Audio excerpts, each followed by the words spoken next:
सपा की सरकार में प्रदेश में विकास के कार्य भी ज्यादातर या एक विशेष क्षेत्र व एक समुदाय के लोगों तक ही सीमित होकर रह गए हैं। खासकर दलितों व अति पिछड़े वर्गों के मामले में तो हर स्तर पर अधिकांश समय इनका सोतेला रवैया ही देखने के लिए मिला है। इसके साथ ही सपा सरकार में इनके संतों, गुरुओं व महापुरुषों आदि को भी सम्मान नहीं दिया गया और इनकी तरक्की तो बहुत दूर की बात रही। तो ये पूरे यूपी के मुस्लिम समाज के लोगों को ये मालूम है कि समाजवादी पार्टी के सत्ता से बाहर जाने के बाद और बीजेपी के सत्ता में आने के बाद यहाँ पूरे यूपी में सबसे ज्यादा समाजवादी पार्टी को मुसलमानों ने साथ दिया। सबसे ज्यादा समाजवादी पार्टी को मुस्लिम समाज ने साथ दिया, ये भी किसी से छिपा नहीं है। लेकिन हुआ क्या कि पूरे मुस्लिम समाज ने पूरे यूपी में समाजवादी पार्टी का साथ दिया, उनका हौसला बढ़ाया। लेकिन उसके बदले में मैं मुस्लिम भाइयों से पूछना चाहती हूँ, आपको क्या मिला? जब उत्तर प्रदेश में विधानसभा के आम चुनाव घोषित हुए तो मैं मुसलमानों से पूछना चाहती हूँ, पूरे यूपी में कितने टिकट समाजवादी पार्टी ने दिए हैं? आप पूरे यूपी की बात तो छोड़ो, आप सहारनपुर में ही देखो तो जो लोग पूरे 5 साल समाजवादी पार्टी की सेवा करते रहे और उनके सुख दुख की घड़ी में खड़े रहे, लेकिन सपा ने जब उनको आगे मौका देने का बात आई, इलेक्शन अनाउंस हुए, जब टिकट देने की बात आई तो टिकट मुसलमानों को ज्यादा नहीं दिए गए, बहुत कम दिए गए। उनको ये लगा सपा के मुखिया को कि मुसलमान तो मेरी अपनी जेब में है, इनको टिकट दे या न दे तो कोई फर्क पड़ने वाला नहीं है, ये सपा को लगा। लेकिन मैं अपने मुस्लिम भाइयों को ये बताना चाहती हूँ, खास तौर से सहारनपुर मंडल के मुस्लिम भाइयों को, कि आप लोगों को आपके समाजवादी पार्टी के मुखिया को, सपा को ये बता देना है कि मुस्लिम समाज तो उनकी जेब में नहीं है, वो अपने अधिकारों के लिए सजग है और ये मुस्लिम समाज उसी पार्टी के साथ जाएगा जो पार्टी मुसलमानों के जान माल मजहब की हिफाजत करने के साथ साथ उनको जिंदगी के हर पहलू में आगे बढ़ने का मौका देती है। और ये मौका मुस्लिम भाइयों को, अन्य वर्गों के साथ साथ मुस्लिम भाइयों को तो बहुजन समाज पार्टी ने सत्ता के अंदर भी दिया है अपनी सरकार में। और जब जो भी चुनाव हुए हैं, चाहे छोटा चुनाव हुआ हो या बड़ा चुनाव, तो मुस्लिम समाज को हमने उचित भागीदारी दी है, ये भी आप लोगों को मालूम है। और इतना ही नहीं, मुझे तो ये बताया गया कि सहारनपुर में एक अपने आप को मुस्लिम समाज का बड़ा नेता मानता है, कांग्रेस छोड़कर बेचारा सपा में गया कि उसे टिकट मिल जाएगा, लेकिन उसको खाली हाथ आना पड़ा।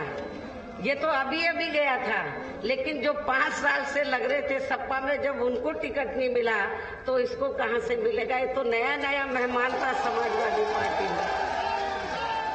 इसी प्रकार भाजपा सरकार की भी नीतियां व कार्यशैली अधिकांश यहाँ जातिवादी, पूंजीवादी एवं आरएसएस के संकीर्ण एजेंडे को ही लागू करने पर टिकी रही है, जिससे प्रभावित एवं शिकार हुए लोगों का इस सरकार में सही से विकास व उत्थान आदि नहीं हो सका है।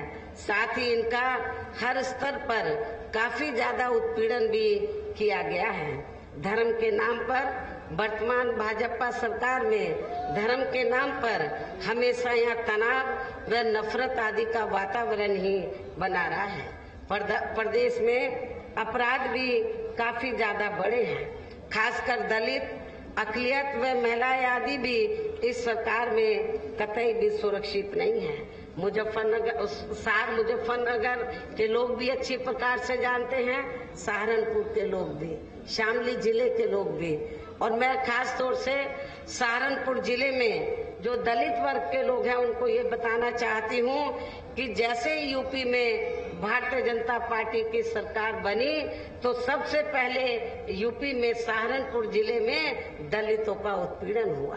बड़े पैमाने पर दलितों का उत्पीड़न हुआ। शब्बीरपुर कांड इस बात का जीता जागता उदाहरण है।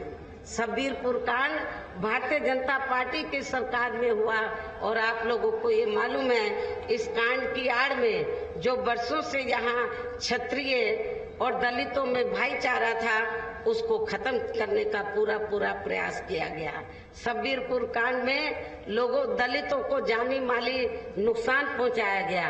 बीजेपी जैसे ही पावर में आई, उनके दिमाग खराब हो गए और सबसे ज्यादा पहले हमला इन्होंने दलितों के ऊपर किया। शब्बीरपुर कांड जो है, बड़े पैमाने पर लोगों को जानी माली नुकसान हुआ।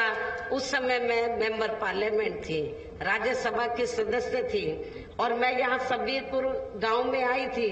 मैंने लोगों की काफी खराब हालत देखी थी, किस तरीके से लोगों को प्रताड़ित किया गया था। और जब मैंने इस मामले को राज्यसभा में उठाया पार्लियामेंट में, तो सरकार के लोगों ने मुझे बोलने नहीं दिया। सरकार के मंत्री सब खड़े हो गए।